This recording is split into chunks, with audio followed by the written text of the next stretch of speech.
Hello and welcome back to Paranormal NL Podcast, located in Newfoundland and Labrador, Canada.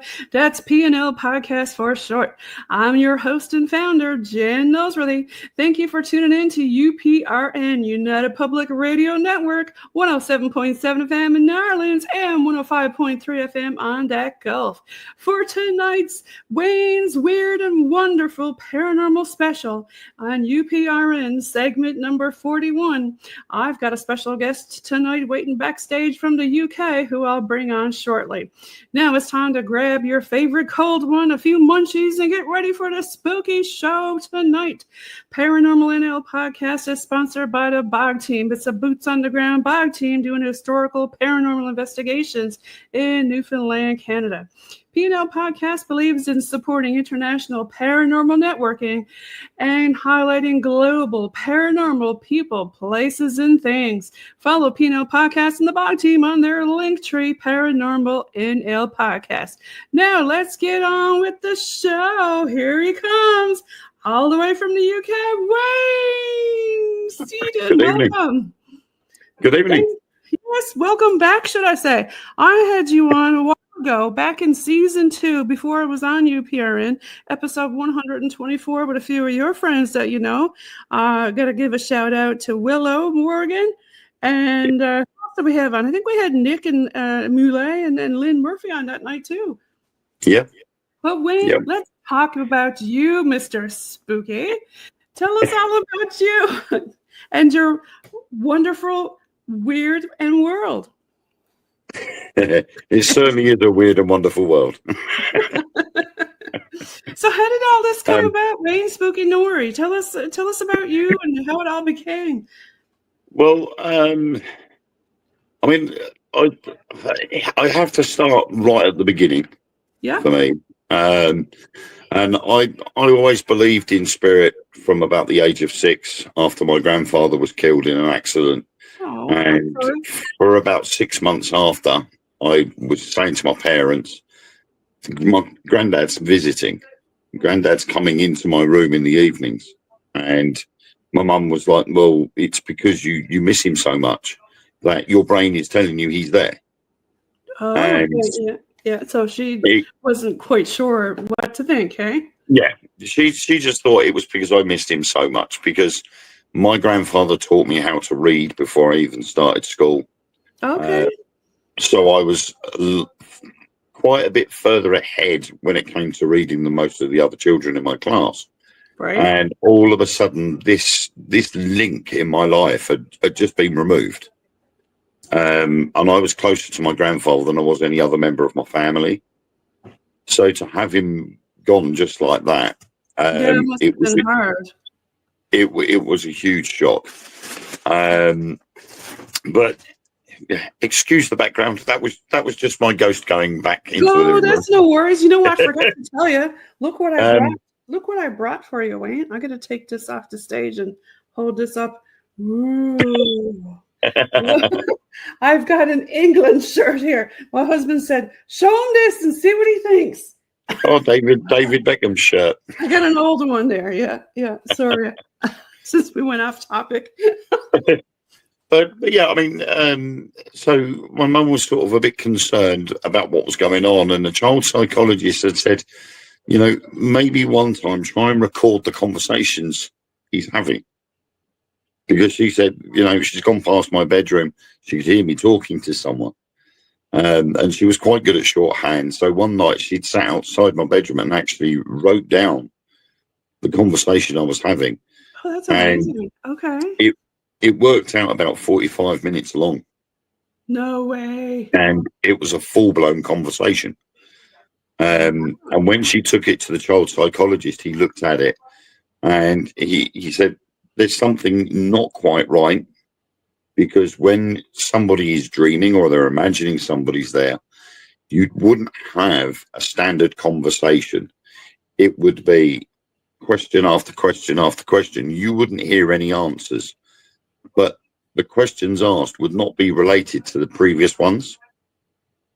And this is where making a conversation is different. Like you and I are now, You would ask a question, I would give you an answer, and the chances would be your next question would be related to my answer. Well, like case in point, Wayne, she had mentioned record it. Were you able to record it, or did you try? She didn't record it, but what she did footnotes. So she was good at shorthand. Yeah, gotcha. Yeah. So she wrote the conversations down, and when they worked it out, it was about 45 minutes long. But most of the questions had answers, but they all related to each other right the way down the line. Yeah, like a normal conversation would be. Like a normal conversation. And any of those things that she wrote down, like let her know kind of thing that it was him?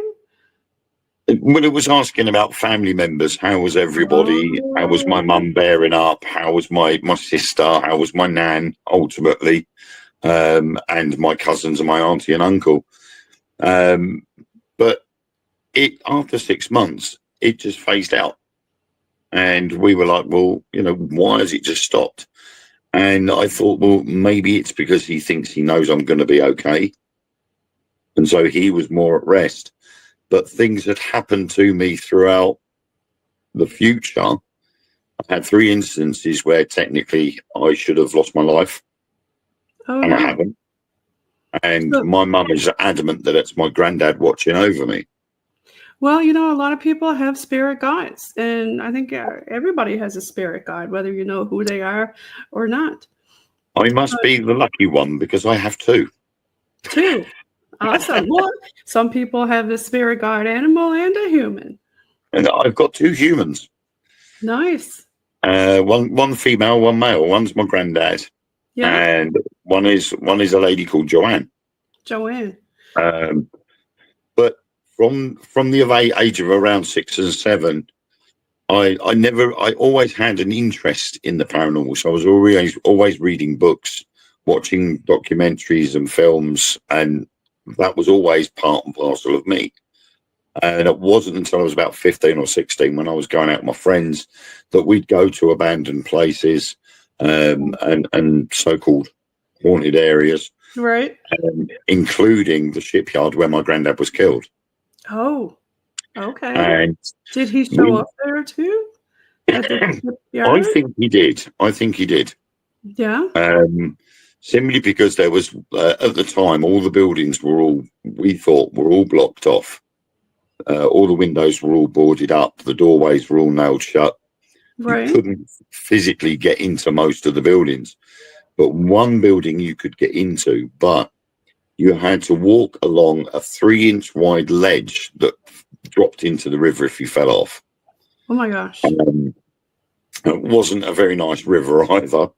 And you had to go down one side of the warehouse, around the back, which was facing the river. Right. Round the other side, and then up a ladder onto the roof. You then walked across the top of the roof, down the other side, and then in through a window. And at that age, you didn't mind doing stuff like that, right? We thought it was a big adventure. We were having a laugh. We thought it was brilliant. Right. But once you got inside this building, all the floorboards had gone, and it was just the main support beams. Oh. So you had to sort of like hop from one beam to the other until you got into this doorway. And this doorway led down into a house, which was also boarded up. And we went down the stairs, and a couple of my friends turned right. Me and a friend turned left. And as I walked in, what greeted me, I still can't get out of my head. It's always going to be there. I will never forget that image. But there was an elderly gentleman sitting in a chair, and he had a hand-rolled cigarette in his hand, and it was burning. You could see the smoke coming off it. Wow. Now, my granddad had very distinctive skin. Right. He was second in command of a motor torpedo boat during the Second World War. Oh, well, thank you for his service. He spent some time over in Florida. In Florida, okay. Yeah. And he tanned very nicely. So he'd got a very tanned skin. As do you, I see. that's local summer, that is for me. My skin is going rather brown. Yeah. But you could see the veins in his hands through the skin. His skin was quite thin. That's amazing. But it was the hand rolled cigarette, Yeah. and it was still burning. So I'm like, right, sage burning. that scared the living daylights out of us because we didn't understand how somebody could have got in there. So he looked, full on apparition, full on real. All I could see was his hand up to sort of halfway along his forearm on the arm of the chair. Did he say anything? Not a thing, and we didn't stick around to find out. Like, yeah, we're leaving.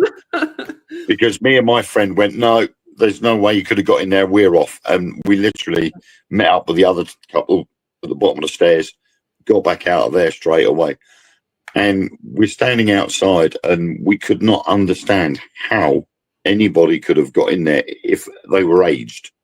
But you know what's good about that, though, Wayne?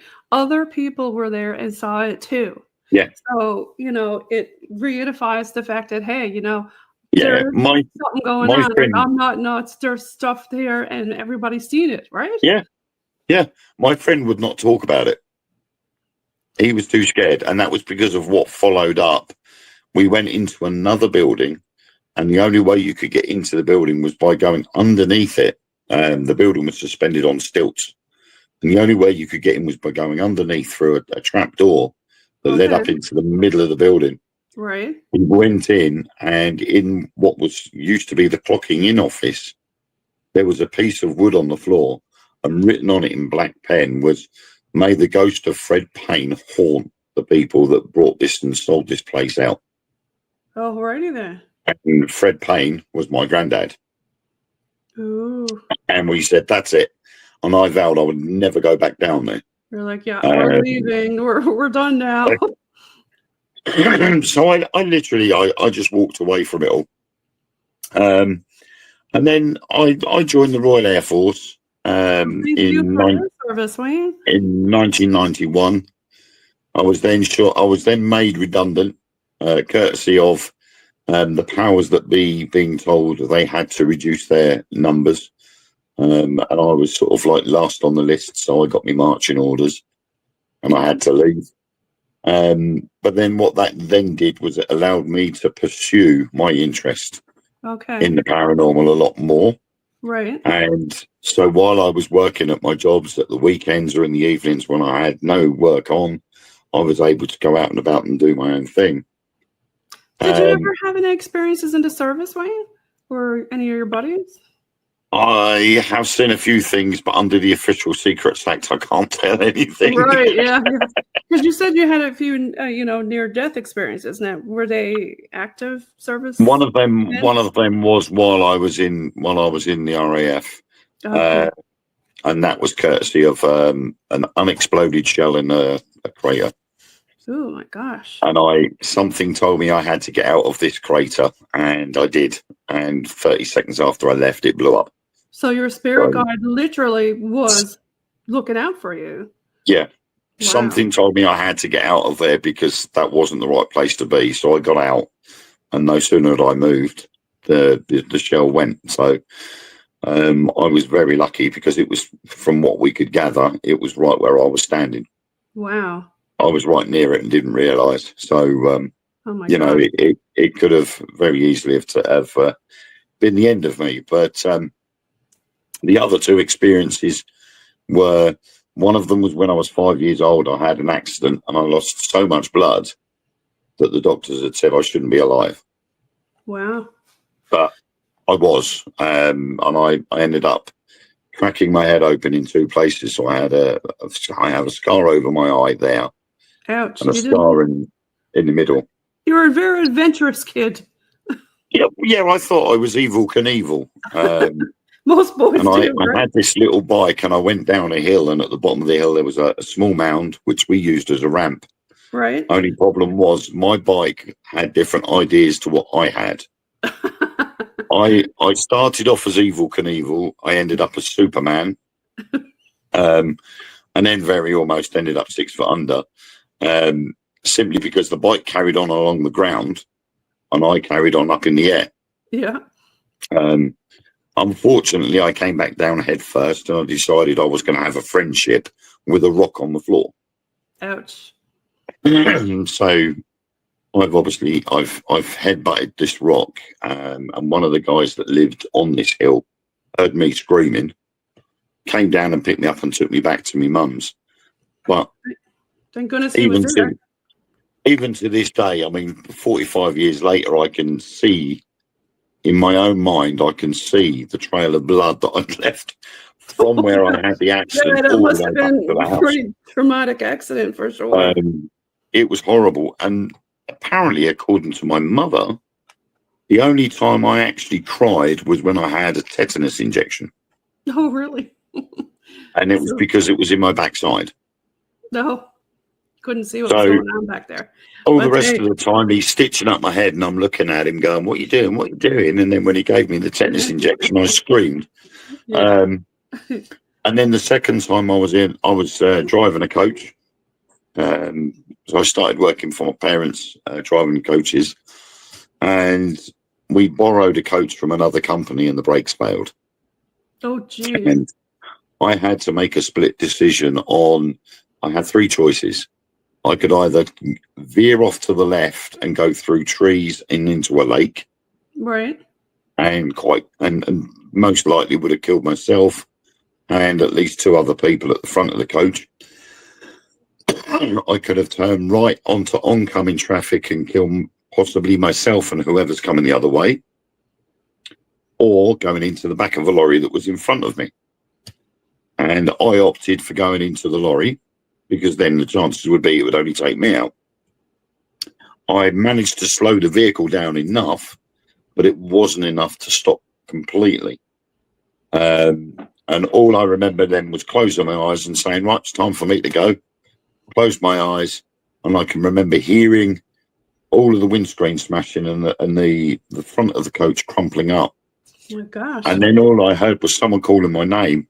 And when I opened my eyes, I'm still sitting behind the steering wheel. Nothing of the front of the coach. All of the front of the coach was almost behind me.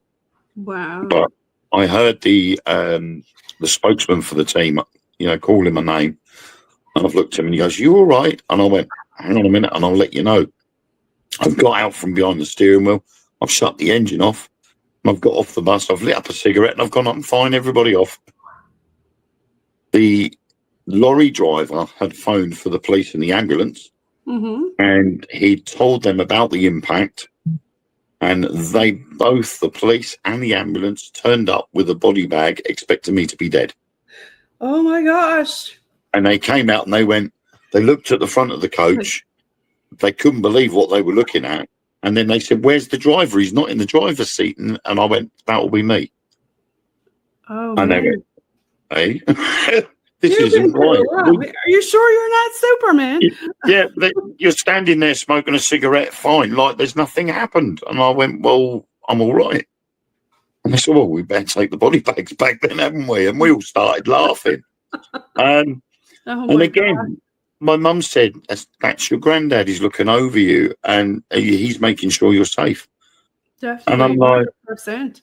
And you've had so many different experiences that definitely puts you closer to the edge for seeing beyond. A lot of people who have those experiences all tell me the same thing.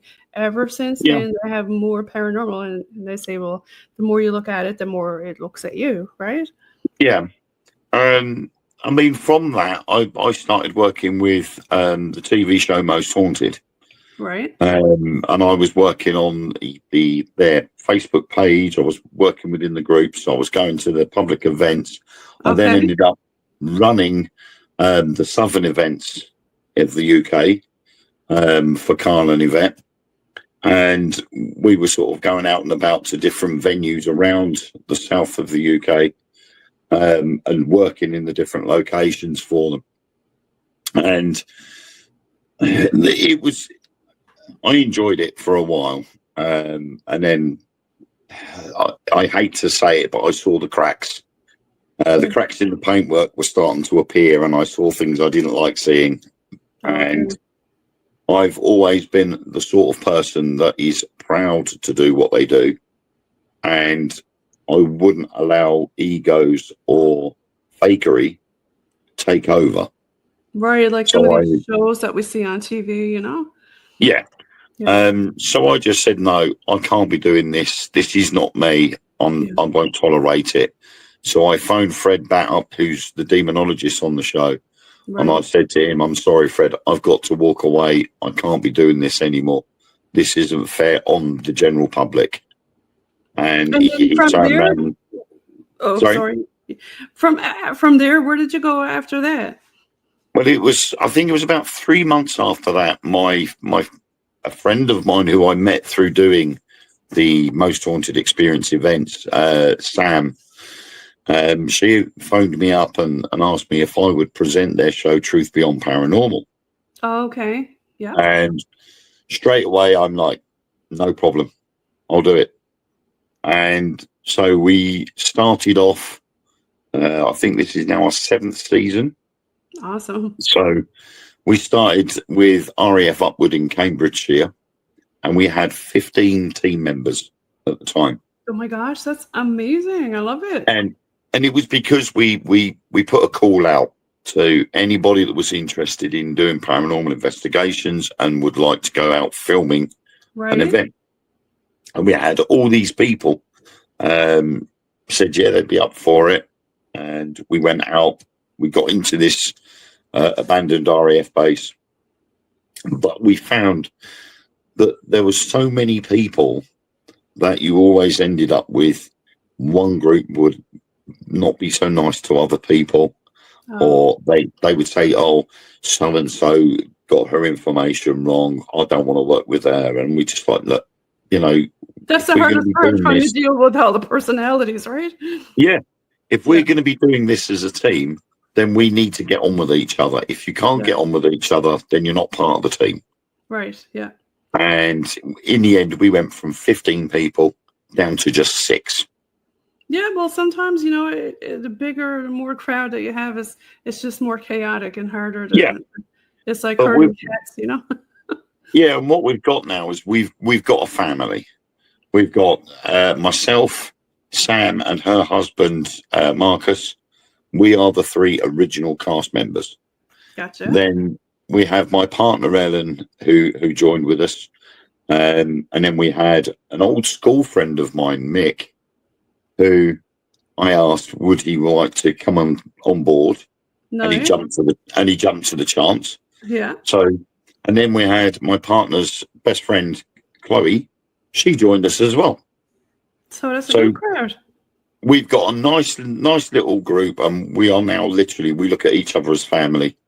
We're not just well, you know, that brings meanings to the word parafamily when people say it. It's not.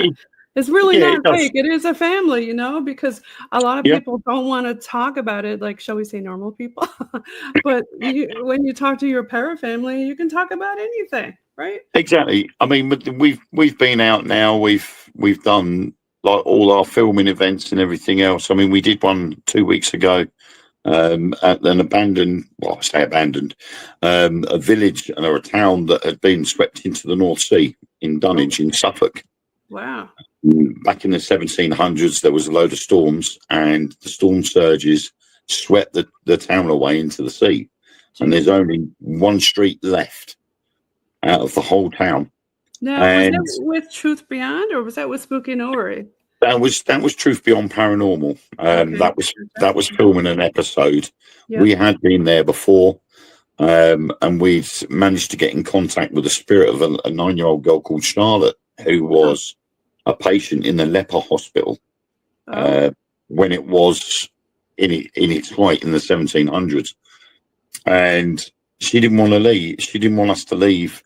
And we finished doing the investigation in the chapel of the old leper hospital, which is all that's left of it now. Right. And as we were walking up the road, we heard these footsteps behind us, and it was about midnight. Now, this one street of this town has literally got 20 houses on it, and that's it.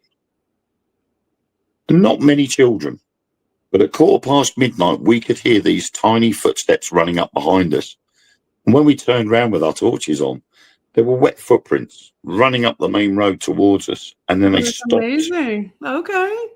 They stopped at a standstill right behind us, and we were like, "Oh my word!" And my partner Ellen said, "That's Charlotte. She wants to come home with us." I was And just we going had to ask you that. Do you ever get any attachments go home with you? we had to tell her that she had to stay there, Okay. and then all the activity stopped until we got onto the beachfront where the main part of the town used to be. Right. Then we had all strange things going on. We could hear footsteps walking along the beach, and yet when we went down to where the footsteps were heard, there were no footprints at all on the beach. There was no, there was no imprint on the stones on the beach. Wow. But there was no sign of anybody there. There was almost a full moon, and we couldn't see anybody. But by this time, it was about 1:30 in the morning. And Yeah, apart like from you wouldn't expect to have kids out that late, right? apart from night fishermen on the beach, you wouldn't have seen anybody else down there. But the night fishermen always have a light or something lit where they are. We couldn't see anybody, and yet we could clearly hear these footsteps walk straight past us. Wow. Nothing was there. And there is the legend of the Lady of Dunwich, who was in a relationship with a man who decided he was going to go into a relationship with somebody else, and he went off to sea, and in a rage she cuts out a heart and throws it into the sea. Ooh. And the legend states that if anybody finds a heart-shaped stone or a wooden heart on the beach, leave it alone and don't touch it, because it will bring you bad luck. Right. So we spent about half an hour walking along the beach, checking to make sure there was no heart-shaped objects on the beach. Yeah, you don't want to bring any of that home with you. If you see anything, don't touch it. Leave it there. We don't want to ruin things. So we went back. Only this time round, we were in an old abbey, which was destroyed with the dissolution of the monasteries by Henry VIII. Oh. And we were using a ghost hunting tools app on our phones. Yes. And it said woods. And we went, "You want us to go to the woods?" And he went, "Yes." Oh. So we said, "Okay." But the thing was that this old monastery had nothing but fields around it. Oh, But at the end of the fields, you could see a brick wall running right the way around, apart from one little place. And you could see what looked like a gated entrance. Right. So we said, "We'll go through there into the woods." So we've walked through. We've carried on walking through the woods, not seeing anything. And then all of a sudden, there was a dip into a ditch. We've got into this ditch and we've turned to look towards where the sea was. And there's a bridge.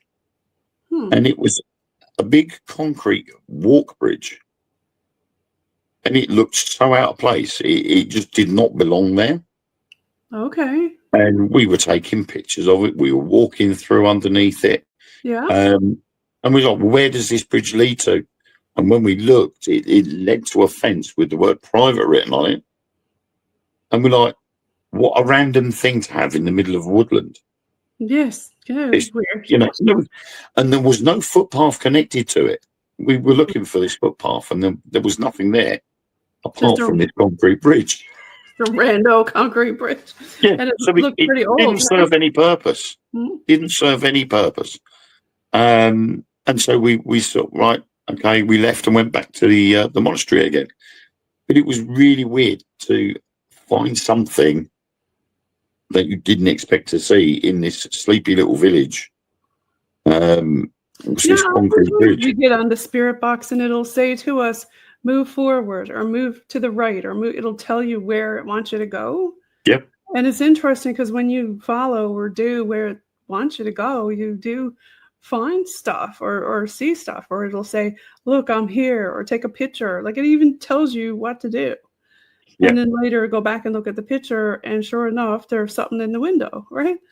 Yeah, I mean, when it's random things, then you look at it and you say to yourself, well, if it's going to be random, is there going to be a connection? Yeah. You know, and a good majority of the times there isn't a connection. But when you do get a connection with something, It's amazing. it just blows your mind because you're like, wow, that's actually come out with something and it's there. Yeah. And to see this concrete bridge, we all just looked at each other as if to say, can't believe it's here. You know, wow. That's all I can say on that. You never know what's going to happen when you talk to the spirit box. So I have something here I was going to pull up. I was going to ask you about it. It looked kind of interesting because I know you talked about the RAF, but then I saw here spooky Nuri events in a nuclear bunker. Well, tell me about that. Well, spooky Nuri events, I mean, it came second. What came first was Wayne Seaden Presents Spookanori, which is my books. Right. Yeah. I got your books here. I can pull them up.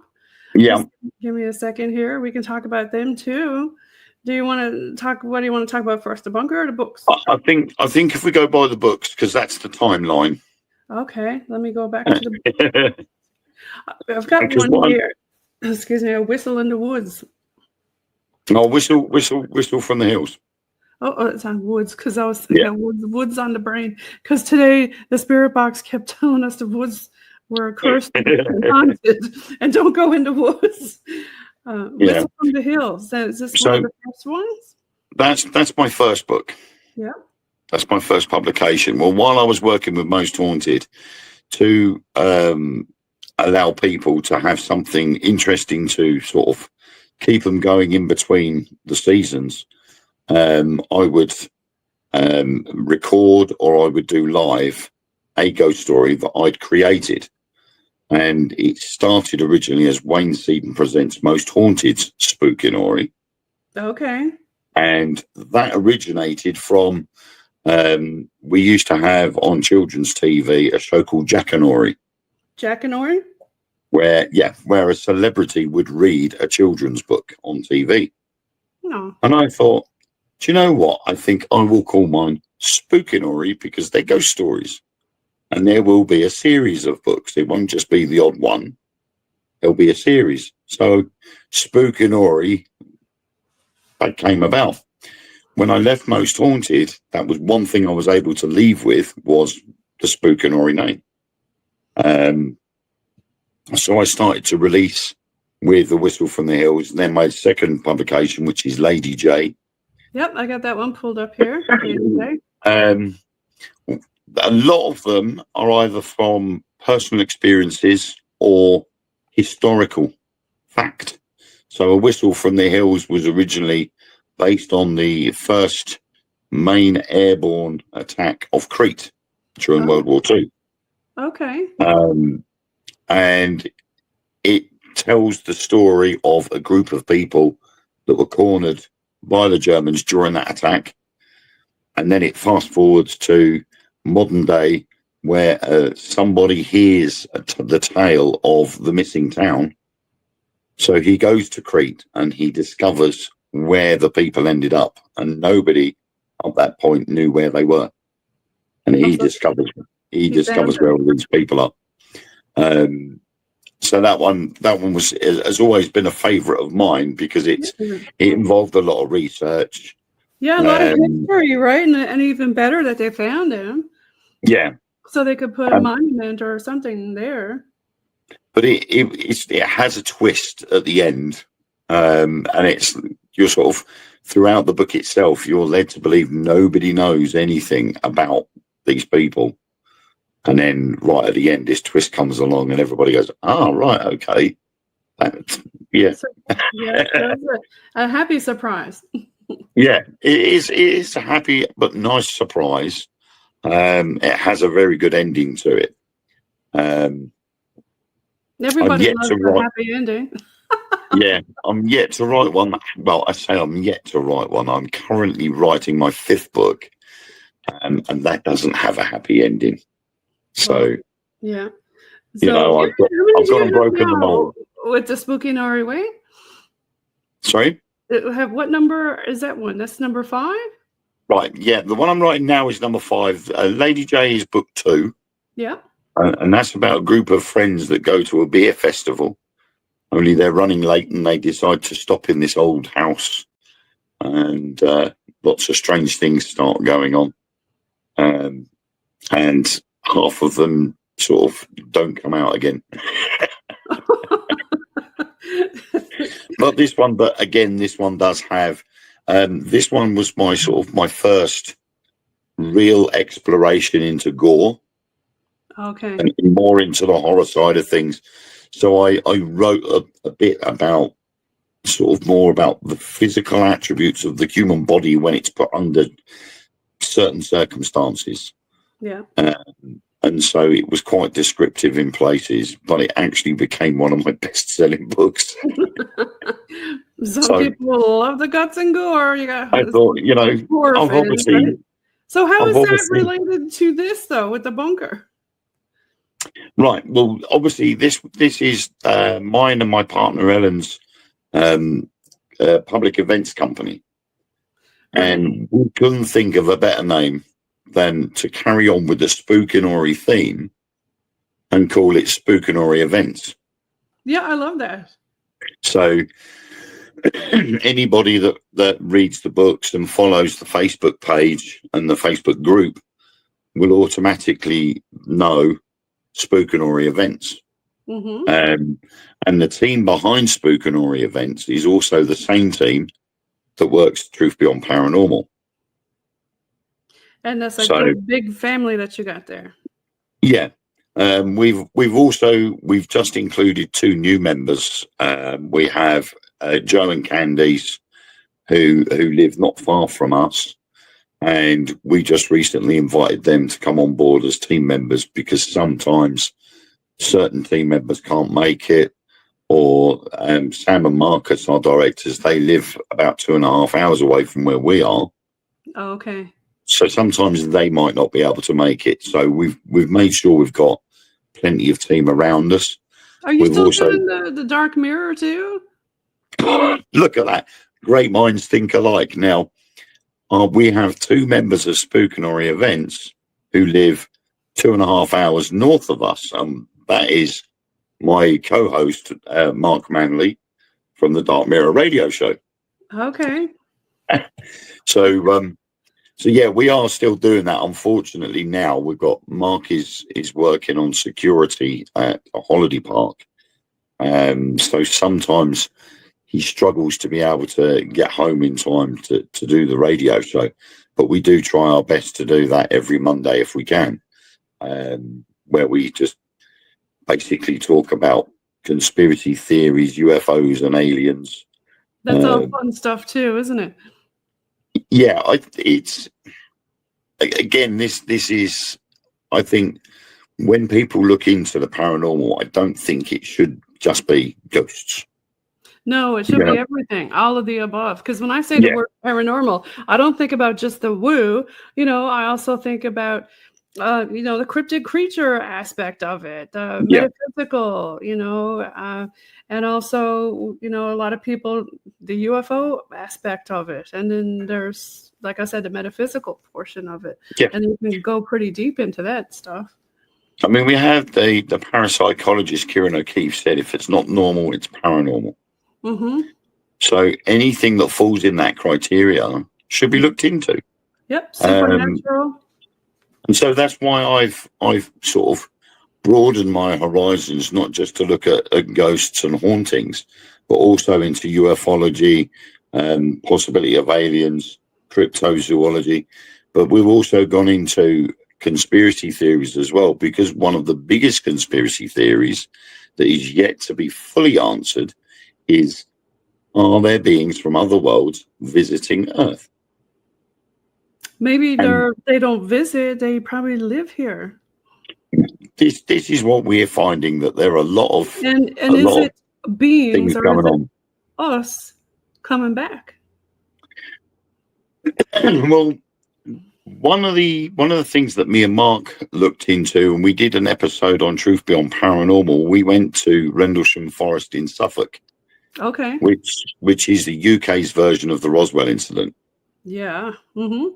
And Jim Penniston apparently had touched the actual UFO, and he got a binary code come up in his vision. No way.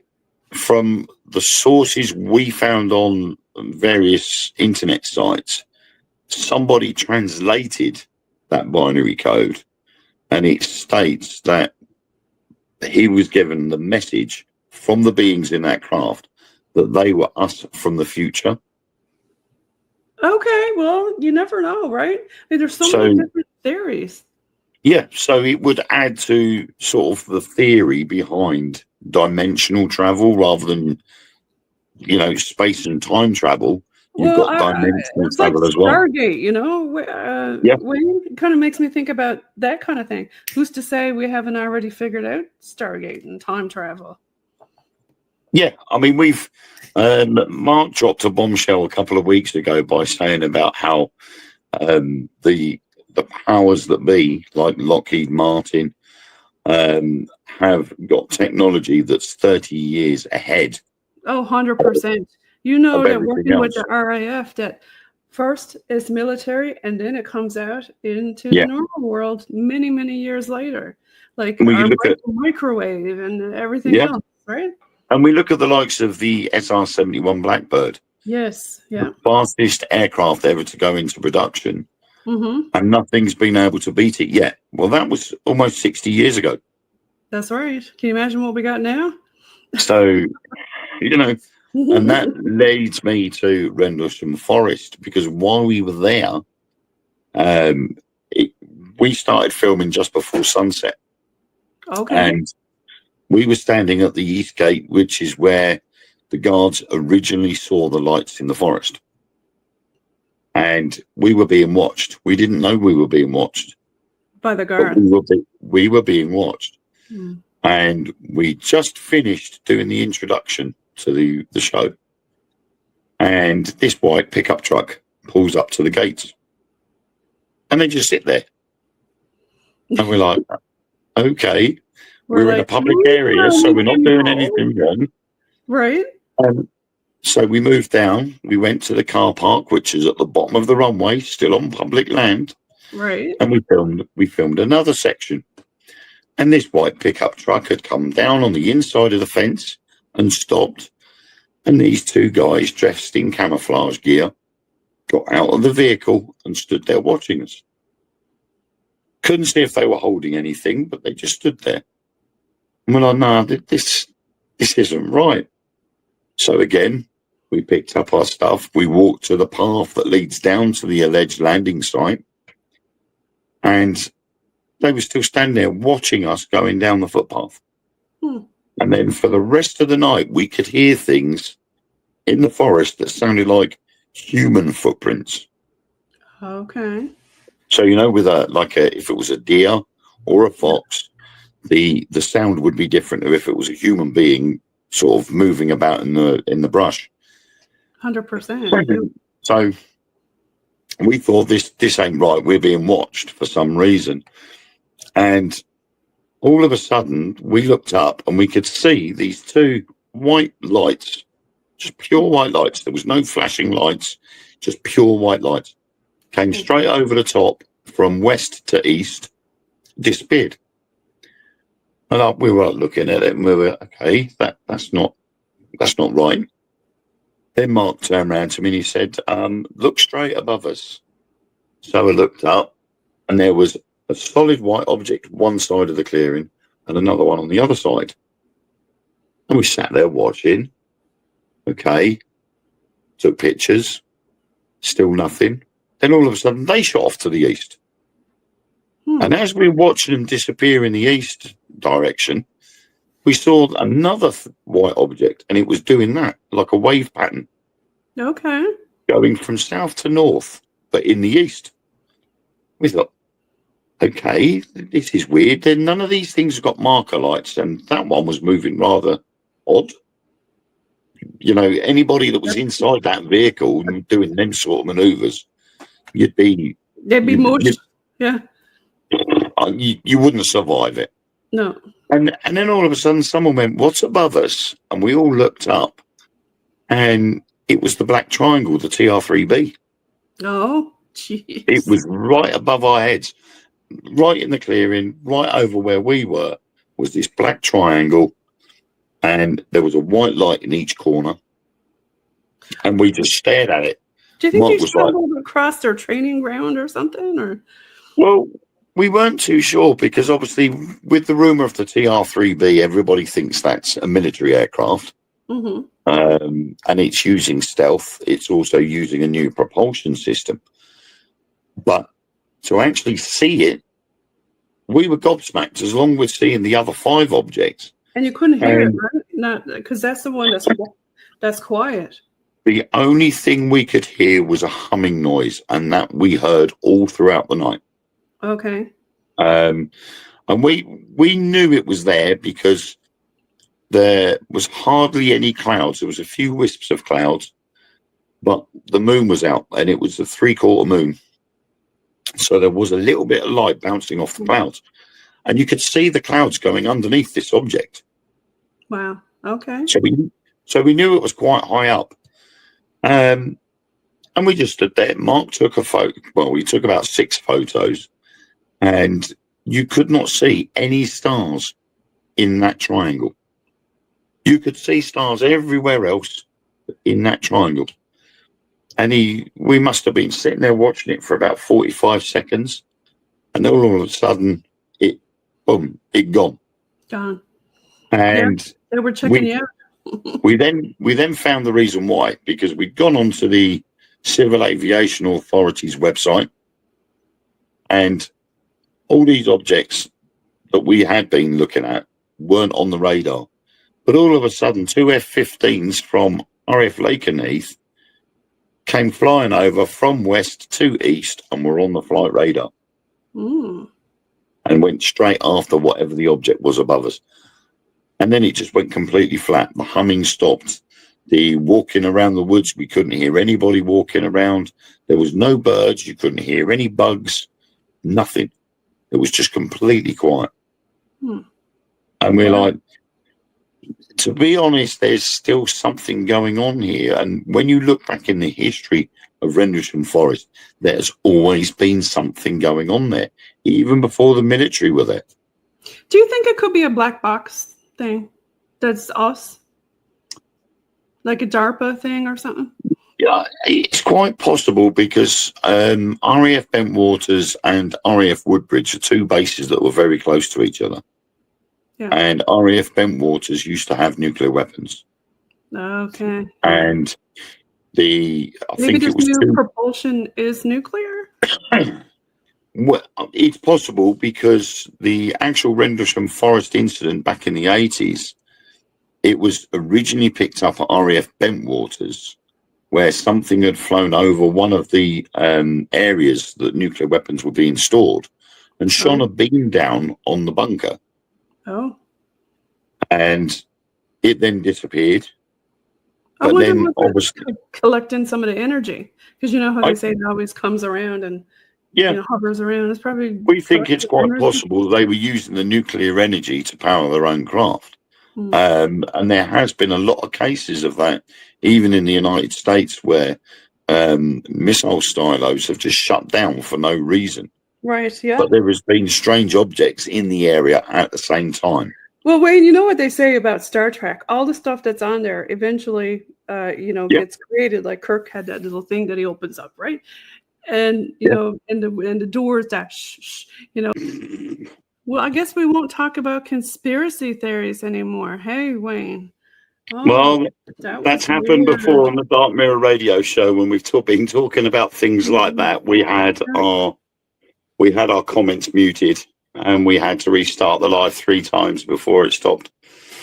Okay. Well, the last time something like this happened was when I was on Mac Maloney's Military X-Files. And we started talking conspiracy theories. And we got kicked off. Same thing happened. So I guess we'll switch gears and talk about podcasty stuff. I know we were talking about Spooky Nori. Are you still you're still co-hosting a lot of other different ones too? Yes, we've had the boss, Willow. She's taken a break for a little bit.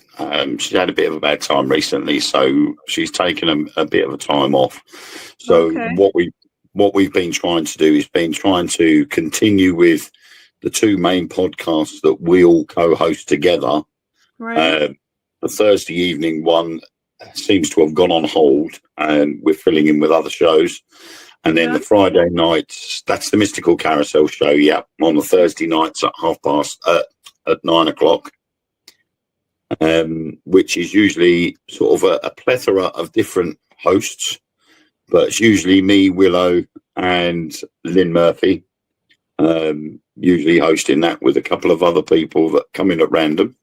And then on Friday is Fools and Ghouls. Now, we decided we would have the light-hearted side of the paranormal, and have a bit of humour whilst we talked about the paranormal, because I said to Willow once that when we are out on investigations, sometimes it's good to have a bit of fun at the same time, because positive energy is so strong that if you want spirit to use that energy, they've got an abundance of it to use.